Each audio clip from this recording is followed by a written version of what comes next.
I want to see a happy face. I want to see a smiley. A land that's full of jolly. I'm ready to go, yeah. Come take me, go that place, where it is happening, where everybody dancing, where there is no blood on the dance floor, blood on the dance floor, blood on the dance floor, blood on the dance floor, blood on the dance floor, blood on the dance floor, blood on the dance floor, blood on the dance floor, blood on the dance floor.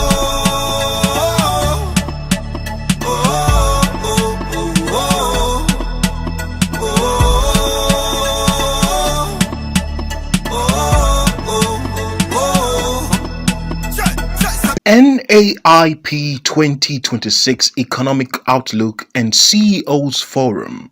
The story of a nation's survival is often written not in moments of noise, but in quiet spaces where great minds gather to deliberate and chart a better future. It is in these moments of collective resolve, at the intersection of the laboratory, the pharmacy floor, and the factory line, that the blueprint for national transformation is designed. On February 4, 2026, within the halls of Lagos Marriott, leaders who have devoted decades to Nigeria's pharmaceutical sector converged with a singular purpose: to reposition the industry as a pillar of national security and economic sovereignty. These veterans brought with them years of hard-earned experience to a platform that has, for over 25 years, served as the backbone of the nation's pharmaceutical ecosystem.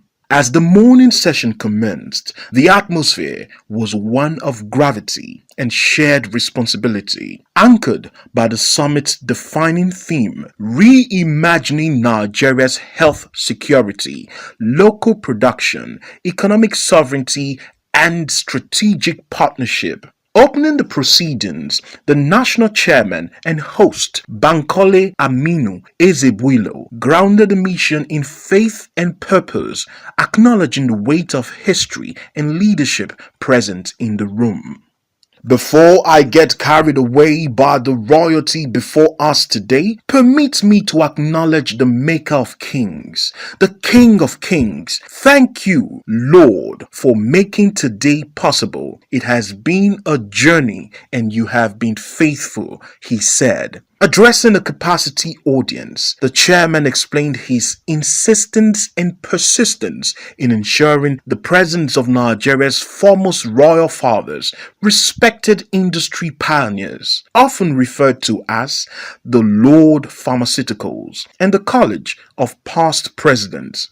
For him, the rationale was clear. A mission as critical as health security must be anchored in wisdom, tradition, and professional legacy. Before I proceed further, permit me to briefly explain why I persisted,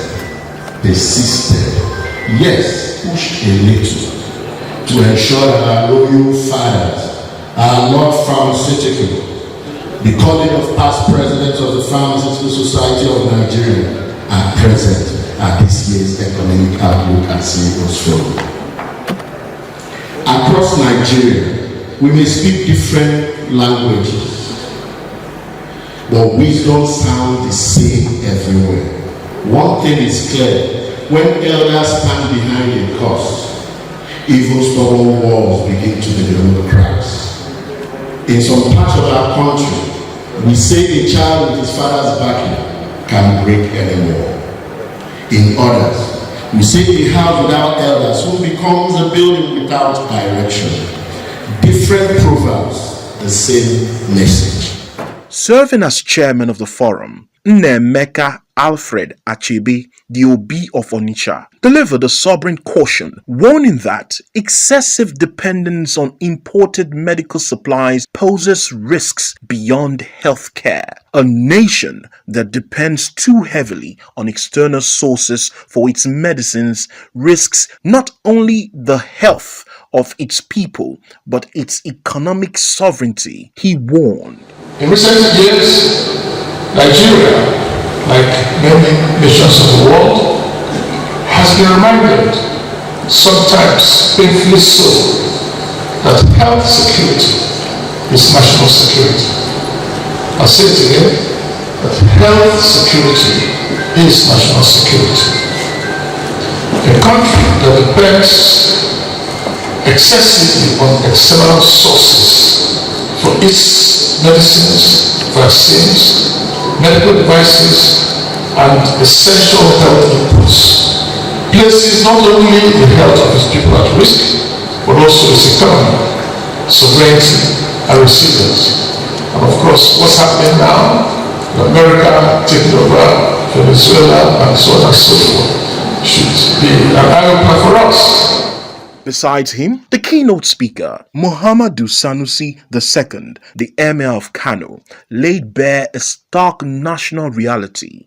According to him, 70% of drugs used in Nigeria are imported, with 82% sourced from a single origin, an imbalance he described as a direct threat to national security. The consensus in the whole was clear and uncompromising. A nation that continues to consume more than it produces and imports more than it exports is a nation that will eventually self-destruct. And of course, you've got poor manufacturing capacity for equipment, for pharmaceuticals, for diagnostic reagents, and other consumables. The reality today is that 70% of drugs are imported, and almost 100% of the raw materials for the remaining 30% are also imported. So it's a highly import-dependent sector. 82% of these imports come from one country, India.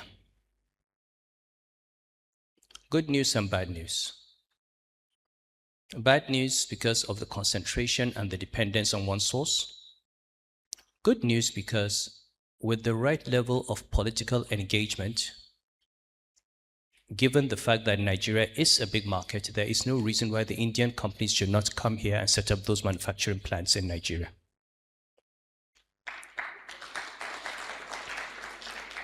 There is no reason why they cannot partner with some of you and move production onshore, create jobs, add to GDP, pay taxes, and repatriate their profits. There is no reason why we should continue being a market if we cannot be part of the value chain. So this is one direction to look in. Obviously, for this sector, given what we have seen, given the concentration of imports, it seems to me that this is one area for serious economic diplomacy between Nigeria and India. In his defining address, Chairman Ezebwilo reframed the national conversation, declaring that medicines and vaccines are not ordinary commodities, but strategic national assets. He issued a firm call to government and financial institutions to designate pharmaceutical manufacturing as critical national infrastructure. In a modern global economy, prosperity is a nation's choice, he stated. For Nigeria, that choice begins with pharmaceutical self-reliance. He called for a complete overhaul of the ecosystem, including targeted incentives, tax relief, import duty waivers, subsidized energy, and procurement policies that guarantee sustained demand for locally produced medicines. Charting a pathway to global competitiveness, he advocated backward integration into raw materials, streamlined capacity building through the NAIP Academy, and strategic utilization of the African Continental Free Trade Area to position Nigeria as the pharmacy of Africa. He further urged the state to attract global partners committed to genuine technology transfer and to prioritize public-private partnership that strengthen Nigerian institutions rather than sideline them. This vision, he noted, is already supported by the industrial backbone of the nation. I also call on financial institutions, commercial banks, development finance institutions, pension fund administrators, the private equity firm, to treat the pharmaceutical sector as a strategic national asset and a bankable industry priority. What is required is not a short-term working capital, but patient capital, long tenure financing, blended finance structures, and credit enhancement instruments that can de-risk investment across the pharmaceutical value chain. The Association of Industrial Pharmacists of Nigeria stands firmly as a bridge between policy and practice, regulation and innovation, government and industry, local capacity and global standard. We are not just a professional body, we are industry architects. And architects do not admire buildings, they design them to stand.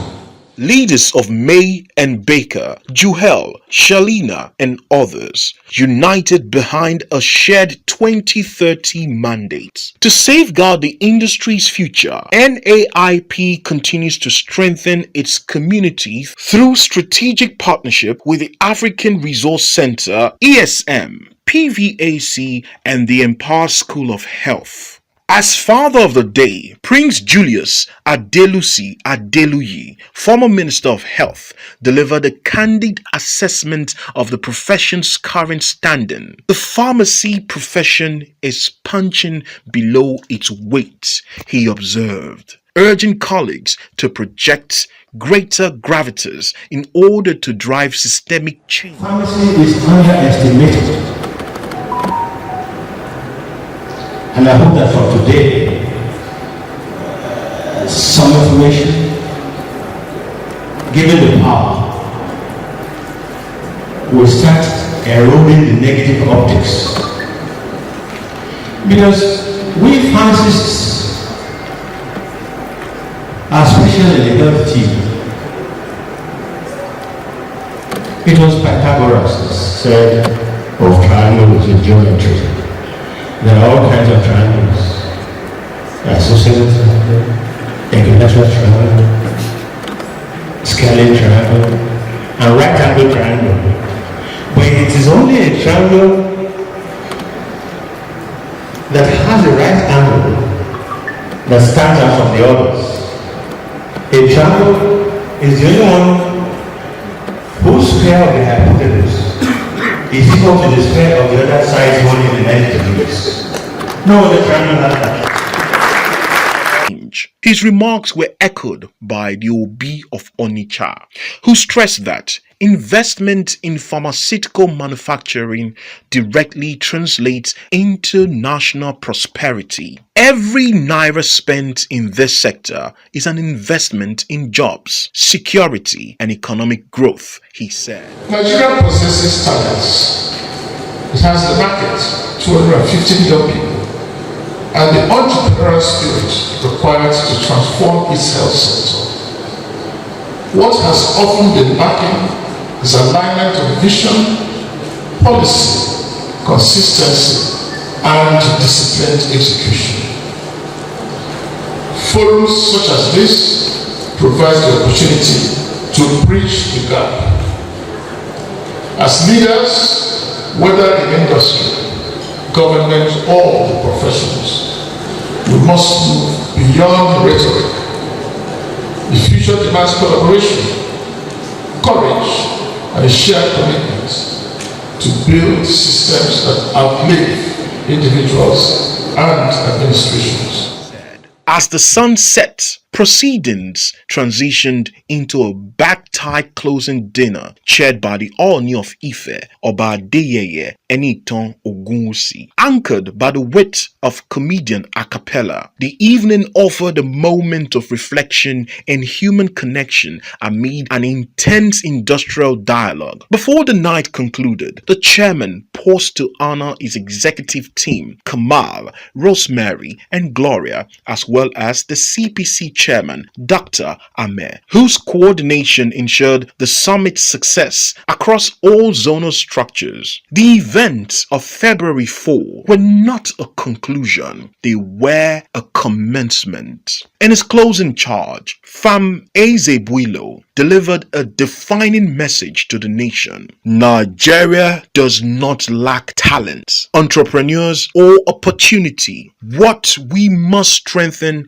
is the alignment of policy, vision, investment, leadership, and purpose. Systems grow faster than individuals, and institutions outlive personalities. Inviting industry leaders to the 2026 Annual National Conference in Kwara this May. He added that with the nation's highest traditional authorities now watching, work moves faster and excuses have lost their confidence. The message was final and unmistakable. This forum must not be remembered for speeches, but for strategies. Not for ideas, but for implementation. Because those who manufacture Nigeria's medicines today are the ones securing the nation's sovereignty and prosperity tomorrow. Follow me.